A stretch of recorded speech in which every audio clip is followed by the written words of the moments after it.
mengevaluasi suara-suara yang dihasilkan, terutama kalau itu sistem respirasi, maka tentu terkait dengan proses keluar masuknya udara ke dalam tabung-tabung respiratorik ya, baik itu yang besar maupun juga yang paling unit yang terkecil yang ada di alveoli.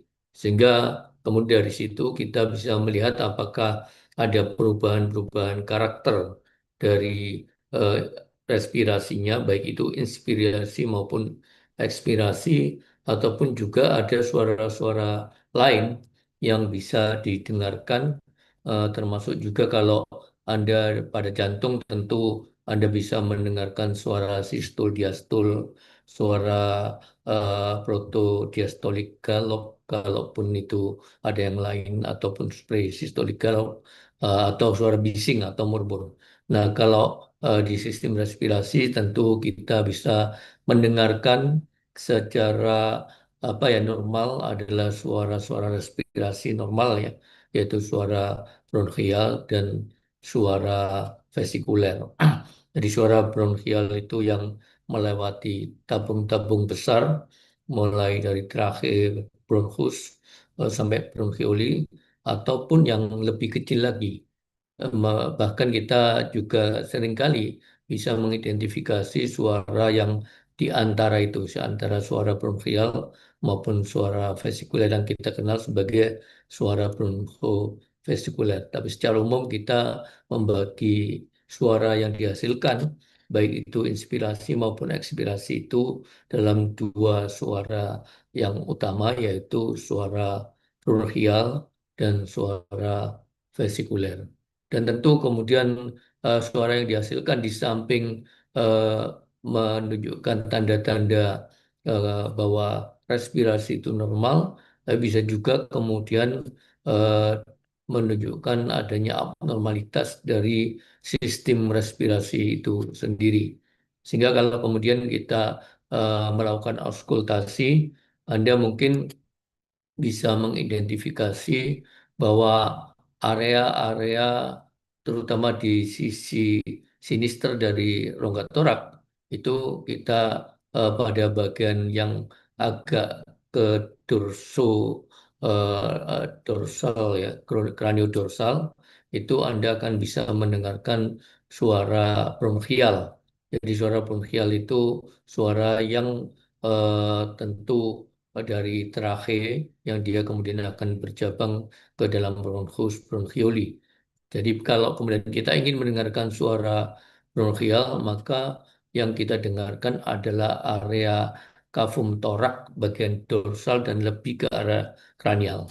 Sedangkan untuk suara vesikuler, karena dia pada eh, keluar masuk dari unit-unit yang kecil pada alveoli ya, maka Anda bisa melihat eh, mendengarkan itu pada area yang lebih kaudal dan juga bisa ke ventral karena kita mengidentifikasi bahwa area lobus pulmoner itu sangat-sangat luas ya, dan dia tersusun oleh baik lobus sinister, dexter, kranial, intermediate maupun kaudal.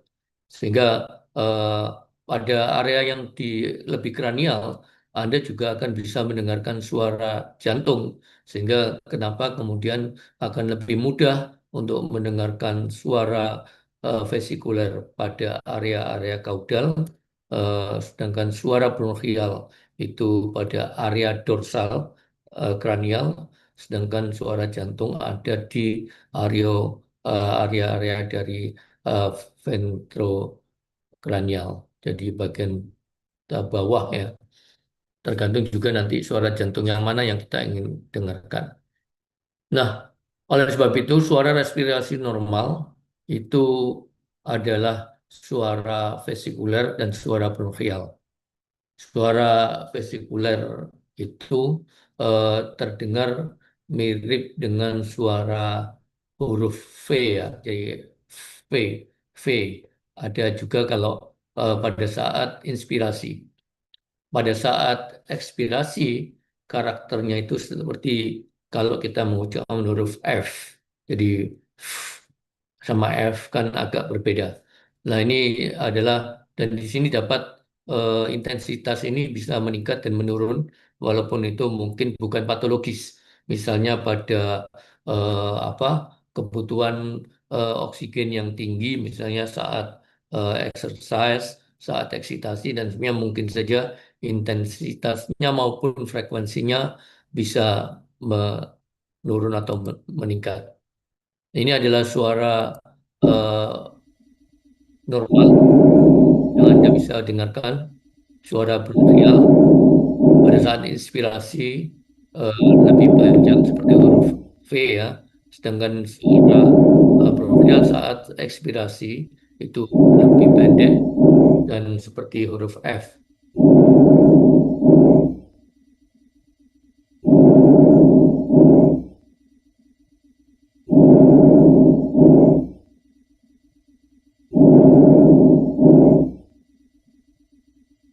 Jadi Anda bisa mengidentifikasi ketinggian gelombangnya yang eh, E-nya ini menunjukkan intensitas, sedangkan apa ke aksis yang X-nya itu adalah frekuensinya atau jaraknya, sehingga Anda bisa melihat bahwa pada saat inspirasi suara bronchial relatif lebih panjang dengan suara seperti huruf V dan kemudian suara ekspirasi bronchial ekspiratorik itu seperti huruf F.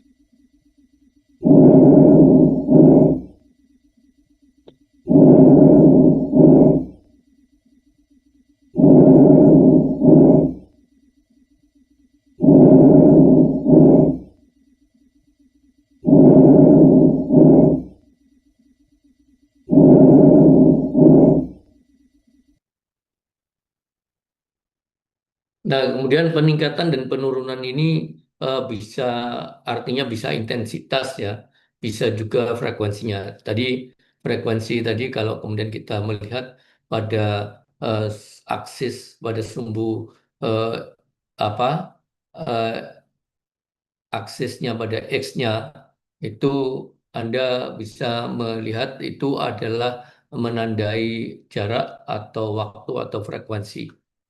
Pada ordinatnya Anda bisa melihat eh, di garis E-nya itu terkait dengan eh, tinggi dan rendahnya intensitas.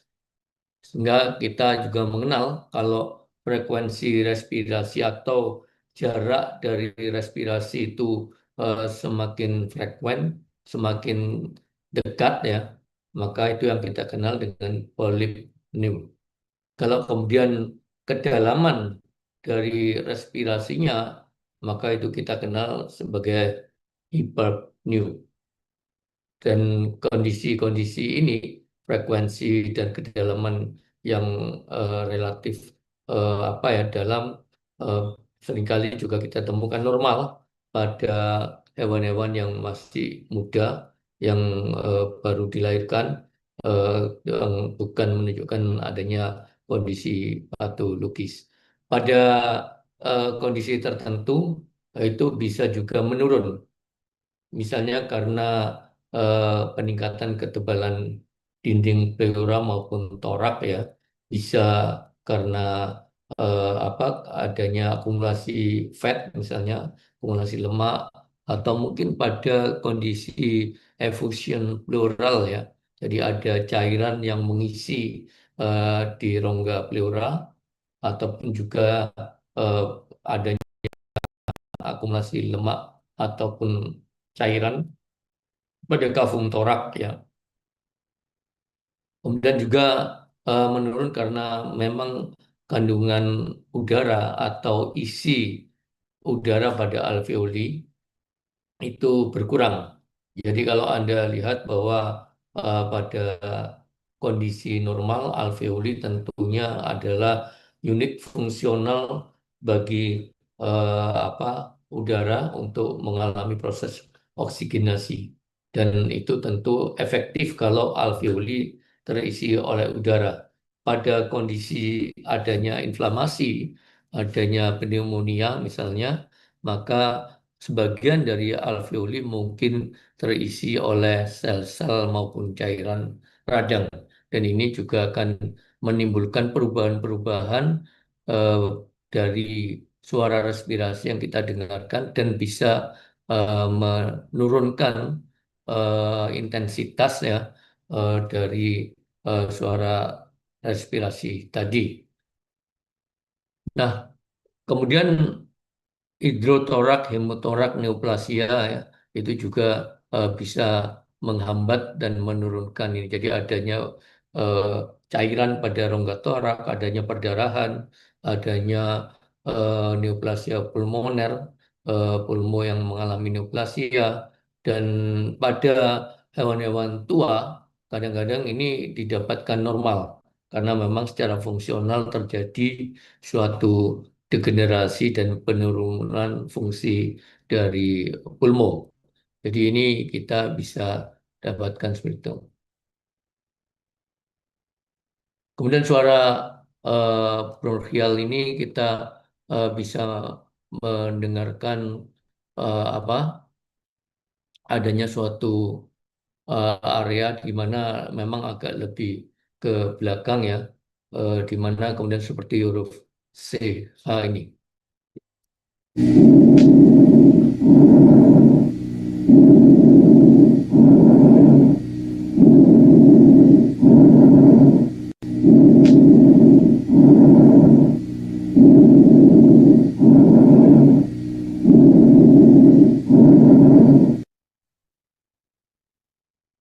Ini adalah suara bronchial yang kita bisa dengarkan dengan apa ya yang lebih frekuensi yang reguler dengan relatif ketinggian dari intensitas gelombangnya kurang lebih sama walaupun pada saat inspirasi relatif lebih panjang dan lebih lama dibandingkan dengan ekspirasi.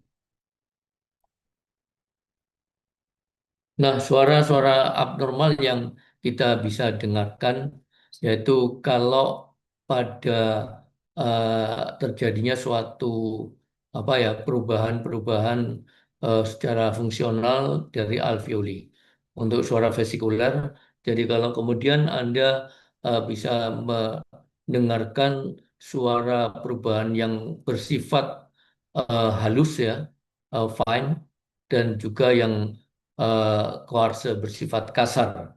Jadi ini tergantung apa dari perubahan-perubahan yang terjadi pada area-area bronchus maupun bronchioli.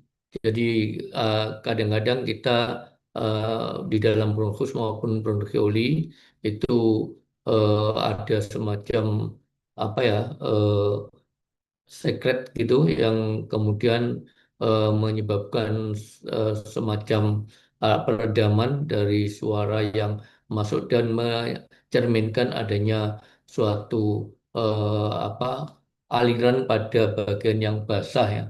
Sehingga kalau kemudian eh, kita akan mendengarkan crackles ini eh, sebagai suatu eh, abnormalitas suara yang relatif halus, kalau kemudian itu terjadi pada alveoli. Kalau terjadi pada eh, saluran respirasi yang lebih kranial pada bronchus dan bronchioli, maka yang kita dengarkan adalah eh, crackles yang relatif kasar ya. Jadi di sini kalau misalnya ada akumulasi dari sel-sel radang, kemudian juga mulai adanya akumulasi dari cairan radang pada alveoli, maka Anda akan bisa mendapatkan bunyi gemeretak gitu ya. Bunyi gemeretak atau crackles, fine crackles ini kalau kemudian udara secara bertahap dan kemudian dengan effort yang lebih tinggi itu masuk ke dalam bagian-bagian dari alveoli yang sudah terisi oleh sebagian oleh cairan ataupun sel-sel radang. Dan ini seringkali kita temukan pada kondisi bronkitis awal maupun juga bronkitis yang lebih lanjut dan juga pada tuberkulosis. Kalau yang kasar itu kalau kemudian dia eh, jadi kalau yang halus itu seakan-akan eh, bunyi api unggun gitu ya, gemeretak dari ini. Tapi kalau yang kasar, yang crackle squash itu kalau kemudian dia menyerang pada bagian-bagian dari tabung-tabung kecil yang lebih depan, bukan di alveolinya, tapi lebih ke depan di bronchus bronchiolinya, dan itu seakan-akan Anda menggesek rambut Anda itu ya. Jadi kalau tadi yang halus itu seperti percikan api, kalau yang kasar ini seperti kita atau meremas tas kresek gitu ya, itu akan menimbulkan suara seperti itu.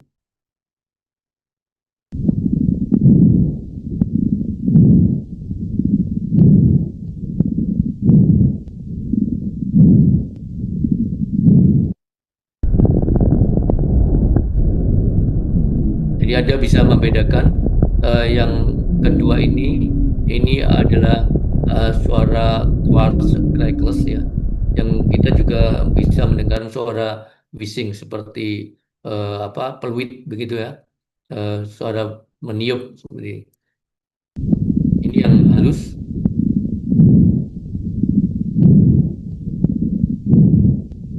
pada kasus Otium pulmonum. Ini yang kasar.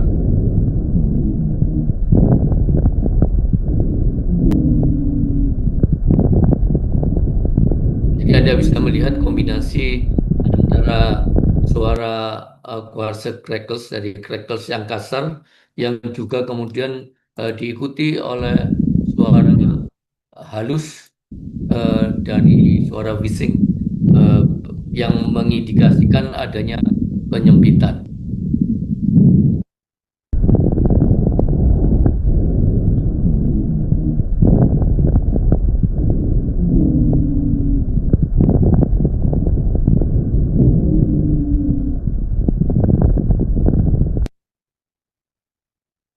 Nah, ini tadi Anda sudah mendengarkan suara whiz tadi ya, yang seperti bersiul. Jadi ini mengindikasikan adanya suatu penyempitan. Jadi kalau misalnya adanya stenosis dari trakea, adanya stenosis ataupun penyempitan dari bronkus pada kasus bronkitis misalnya, atau mungkin adanya konstriksi bronkus misalnya, Anda akan mendengarkan suara whiz ini, suara yang menunjukkan udara itu eh, memasuki tabung yang relatif menyempit. Jadi bukan hanya pada satu titik, tapi cukup panjang sehingga durasinya menjadi lebih panjang. Jadi pada kasus-kasus tadi kolaps trakea, bronkitis dan semuanya, Anda akan bisa mendapatkan kondisi yang menunjukkan adanya konstriksi tadi. Ini adalah gambarannya.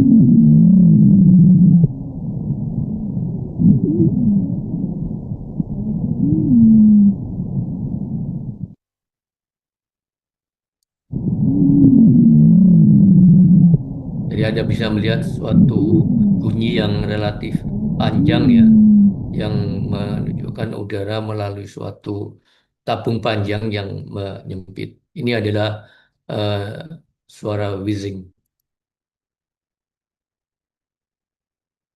Ada juga yang bernada lebih rendah ya, jadi low pitch whizzes itu kalau kemudian dia apa ya eh, terjadinya pada area yang lebih eh, depan, jadi pada area bronchus ya, biasanya dia akan menimbulkan suara yang bernada lebih rendah, walaupun juga panjang karena mengenai area yang lebih lebar.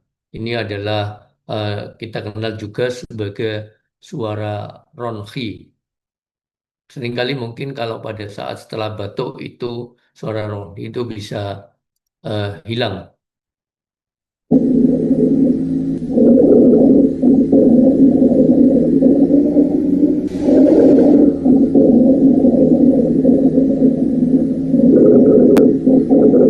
Jadi ini misalnya pada area-area bronkus atau di depannya ya, yang kemudian terisi oleh adanya slam misalnya, sehingga menyebabkan lumennya menjadi menyempit, Anda akan mendengarkan suara ronchi ini.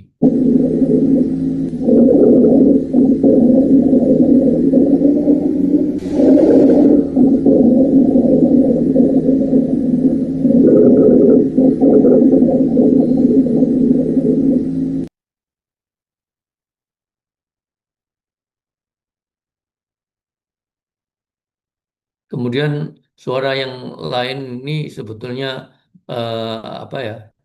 Suara pleural friction rap ini bukan merupakan suara respirasi, tapi suara yang menunjukkan adanya suatu pergesekan dari pleura.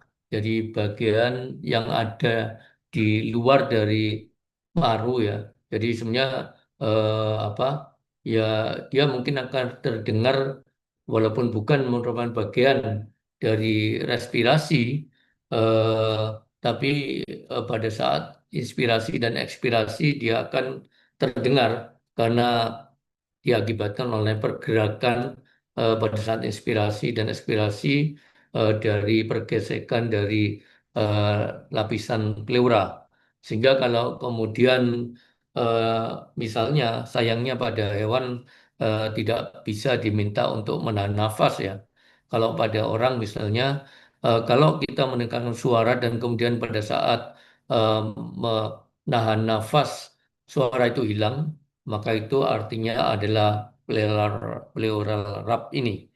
Kalaupun misalnya ternyata bukan pleural rap, bisa juga mungkin adanya suatu apa pergesekan dari epidural dari jantung, dari perikardial, karena sebetulnya apa kalau itu berupa pleural rap, artinya bahwa kalau tidak ada pergerakan pada saat inspirasi dan ekspirasi, maka mestinya suara ini juga tidak akan bisa didengarkan.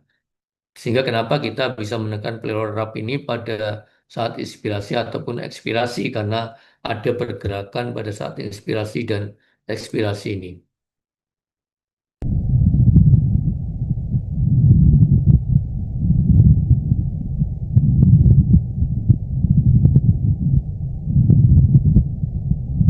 Jadi Anda bisa mendengarkan suara yang eh, timbul pada saat inspirasi dan ekspirasi, tapi bukan merupakan bagian dari suara bronchial maupun suara vesikular.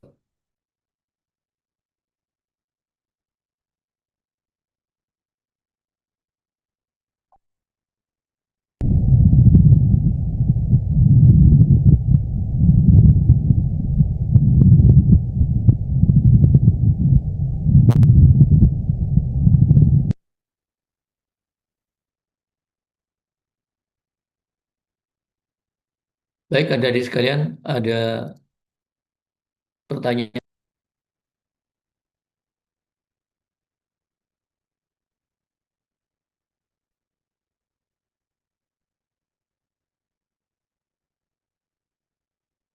Absensinya sudah diterima ya?